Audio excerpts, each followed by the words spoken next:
Hi guys!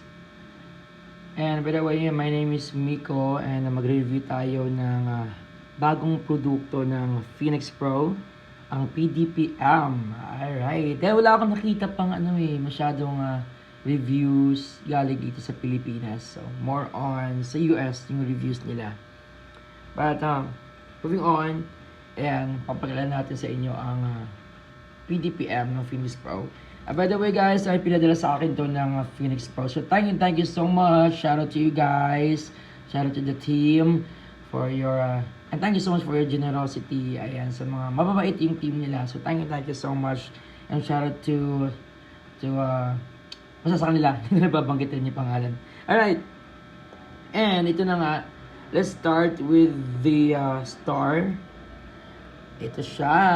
Ayan, PDPM. Ito yung receiver niya at ito naman ang kanyang transmitter. Alright. At ito nga, isa itong stereo mono monitoring and professional quality sound nakalagay sa box with 16 selectable frequencies. Ang dami dahil UHF po ito. Alright. Hindi siya naka-stick lang hindi siya naka-fix sa isang frequency lang. And kiniklaim nila na 164 feet wireless range yung nito. So, within that range, siguro hindi ka makaka-experience ng dropouts using this product. Of course, kiniklaim din nila na 7-hour battery life ito. So, tignan natin at sasabihin ko mamaya yung experience ko kagabi. Yan, tinry ko ito. And of course, compact nga ang portable. At very portable talaga siya. Kasi meron akong ginagamit guys, Phoenix Pro din. Binili ko magto 2 years na rin sa akin ata yun. Oo. Pero yun talaga yung favorite ko. Kaso nga lang, bulky siya. Meron siyang box. Tapos, ayun. At pag magta-travel ka, like outdoor ka, ayan, dala-dala mo yung box na yun. So, hassle. But for now, pero ngayon di na ganun ka-hassle kasi nga, regular na ako dun sa isang bar sa hotel na pinagtatrabahuhan namin. Ayan, dun lang siya. Iniiwan ko lang yung box na yun. Nakasaksak lang dun. But now, ay meron na akong portable. Ayan, pwede ko tong gamitin gabi-gabi. Yun nga lang, i-charge ko siya. Pareho lang din kasi yung battery ng PTM 11 ko, tina-charge ko din yung rechargeable na battery niya. So, ayun. So, yun. Ito na nga. Oo. Alright, paano ito mag-on? I-on natin. Ayan. Mag-prepare siya guys. Naka-green siya ngayon. Pero pag in-on mo na to, yun, mag-blue na siya. Alright. So, papatayin ko muna dahil gagamitin ko ito mamayang gabi. Alright, so may kasama to guys. Kung bumili kayo ng PDPM sa Shopee or Lazada, may kasama ito nga, yung the receiver and the transmitter. Meron siya kasamang itong cable. Gagamitin nyo ito guys kung gagamit kayo ng stereo. Kung mag-stereo kayo, dito yung sinasaksak sa gilid. Tapos isasaksak nyo dun sa aux out. Sa nakalagay?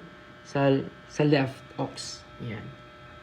Alright. May kasama din siyang adapter kung sa phones mo siya isasaksak. So, ito yung ginagamit ko. Kasi wala kaming available na aux out. So, nasa phones lang ako nakasaksak sa mixer. Alright. And, meron din siyang kasamang headphones. Ayan. So, hindi ko siya gagamitin guys. Dahil alam ko na yung siguro usable naman ito pero hindi ko siya gagamitin sa gig namin kasi alam nyo na. Ayan. Mas gusto kasi yung mas malakas talaga sa tenga ko. Yung parang binubulungan talaga ako sa tenga or sinisigawan ako sa tenga. Ayan. So alam nyo na kung mabibingi ako bigla. Alright. Meron siya kasama mga spares ng anong tawag dito? Ayun. Nakalimutan ko yung term. Yung tawag. Alright. Foam niya. Ayan. Alright. And meron din siyang kasama. Ito yung kasama niyang cables for the charging. Ayan. Dual siya guys. Dalawa siya. So, pwede mo siyang isaksak ng sabay kung malolobat. So, gagamitin ko siya mamaya. mamaya din, ayan. And additional, ayan, para po mas maganda yung experience, ayan, pinadalhan din ako ng Phoenix Pro ng PME10, ayan, earphones.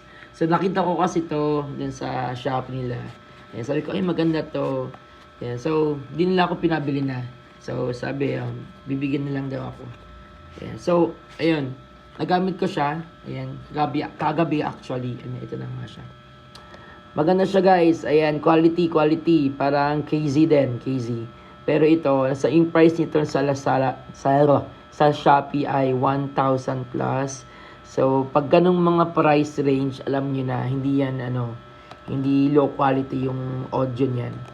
So, ayan. I-share ko lang din yung experience ko kagabi. So, sinangsak ko siya sa phones. And, kasi nung una ko siyang tinry ko siya guys nung unang dating nito eh. Yung una talagang dating. So, tinry ko siya. Yun nga, nagkaroon akong problema. Yan, sa sound kasi nag-distortion. Distortion kasi. So, ayun. Sa sobra pa lang, sobrang lakas. So, naka-full kasi yung phones nyon. Or, I don't know. Or sa headset na ginagamit ko. Or sa earphones na ginagamit ko. Pero, or sa pag-mix ng mic. Kasi yung guys, yung ginagamit ko ito, pag ginagamit ko ito, vocals lang lahat. Wala siyang instruments. Hindi ko pinapasok yung instruments. Pure vocals lang lumalabas. So, ayun. Sabog, pag bumibirit ako, nagdi-distort, sabog, ayun. So, kagabi, tinry ko ulit, in-adjust ko na ulit yung kaniyang phone's volume. Ayan, nasa alas 12 or alauna. At ito, naka-full siya dito. Naka-full na ito. Pero yung sa phones, okay na. Ayan, wala na akong na-experience na distortion. Tama na yung timpla ng volume na lumalabas dun sa earphones na to. Ayan, okay na okay. Flawless na sa akin. Wala akong dropouts na naranasan. Ayan, so, all goods, quality. Ayan, so sa mga gustong mag-try ng UHF na in-ear monitors, guys, ayan, you can try this Phoenix Pro PTP-M.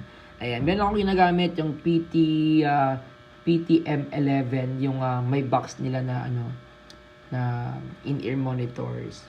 Ayan. Yung pala kasi, siguro nag-distort din yung isa kasi pag yung PTM yung ginagamit ko, PTM11 yung ginagamit ko, naka-full yung volume ng phones na yon. Tapos nag-adjust lang ako dun sa may volume knob dun sa box ng PTM11. So okay na okay yun sa akin.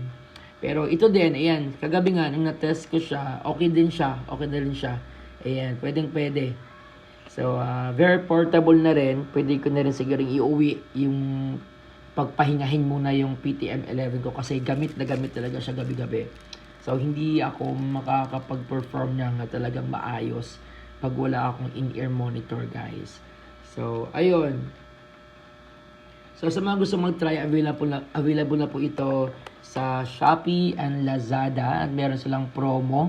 Unang labas nito, yung wala pang mga voucher, nasa 10K. Ngayon, nasa 8,000 na lang ata, 8,000 plus. So, yun, grab yung the opportunity, guys. So, worth it to, lalo na sa mga travel. Very portable. Ayan, kung yung mga iba dyang yung meron akong ginagamit before, yung, alam niyo na yun, yung Envabe na Pero yun nga, may mga delay. May delay kasi talaga, minsan mo na-notice mo yung delay, lalo na pag first time mong gamitin. Pero ito, nagustuhan ko sa Phoenix Pro ng mga in-ear nila. Wala talagang delay kasi UHF sila. So, magaling kayo, Phoenix Pro, dahil nag-start kayo sa in-ear monitor na UHF. Ayan, so thank you so much. And by the way, thank you, shoutout po sa inyo, Phoenix Pro, for sending me these products na talagang, mahalaga sa akin sa panggabi-gabi kong tugtugan. So, thank you so much. And of course, ayan, shoutout po, ayan, sana po ma-follow niyo po ako dito sa YouTube and pa ako ng reviews. Ito lang, brief lang, pero pagka 10 minutes na ako nagre-review. So, ayun. Ayun nga, nakalimutan ko pala. Sa battery life niya, ayan, yun lang, ayun, napansin ko, itong transmitter, hindi siya talaga aabot ng 7 hours. So, siguro nasa 4 hours lang based sa experience ko, nawala na siya. So, Yung ginawa ko na lang din, sinaksak ko na lang, chinarge ko na lang ito. Habang nakasaksak, chinarge ko na lang dun sa So, okay na yun. Maliit lang na bagay yun. And, alright, and baka ito yung 7 hours nila kasi hindi pa ako nalolobatan nito nung ginagamit ko. Hindi pa siya nalobat kaya sa akin. So, good. Kasi minsan yung gig namin ay overtime, like maabot kami ng 4 hours o meron pa talagang mas madaming tao, 5 hours talaga. So, ayun. Kailangang isaksak itong transmitter para sure ball na hindi ka malolobatan during your performance. Ayan. So, pwedeng i-try ito guys. So, mga gusto mag-portable. Kasi yung magkano ba ngayon yung may box? UHF, yung mga box ng UHF. Kaso, yun nga, hindi siya portable, bulky siya sa mga lalo na pag mga vocalista, minsan may mga dalang sariling microphone. Ako dati may dala akong sariling mga lyric stand. Ako magdala ng lyric stand ko eh. So, ito, sa bag ko na ito ilalagay. Meron din siyang palang kasamang pouch. Ayan. Sa loob eh. May pouch to guys. Ang kasama. Ay, hulog pa tuloy. Alright. May pouch to. Sana yung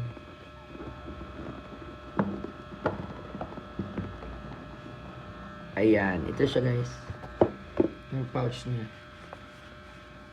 So, hindi ko siya ginagamit. Meron akong ginagamit na parang box ng parang action camera. Kasi mas mas safe siya doon kasi yung hindi siya magagalaw sa loob.